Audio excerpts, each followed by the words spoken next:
हुए 45 समझौते, नगर पालिका की राशि की हुई वसूली, नागरिकों को मिला सुलभ न्याय। परासिया न्यायालय में शनिवार को 11 बजे नेशनल लोक अदालत का आयोजन किया गया। शाम 5 बजे तक 45 मामलों में समझौते किए गए, नगर पालिका की राशि की वसूली की गई।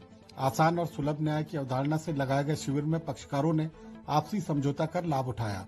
इससे पहले एडीजे समीक्षा सिंह, न्यायाधीश CJ2 संघ शिखा वंशकार, न्यायाधीश रिया चौकसे ने नेशनल लोक अदालत का शुभारंभ किया।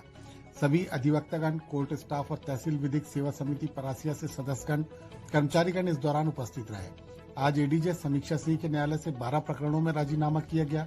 CJ2 संघ शिखा वंशकार के न्यायालय से कुल 13 राजीनामा के प्रकरण लोक अदालत में हुए। CJ2 रिया चौकसे के न्यायालय से 20 प्रकरणों में राजीनामा किया गया। न्यायाधीश गणों, अधिवक्ताओं के सहयोग से ज्यादा लोगों को त्वरित, आसान, सुलभ और सस्ता न्याय लोक अदालत के माध्यम से आज मिला है।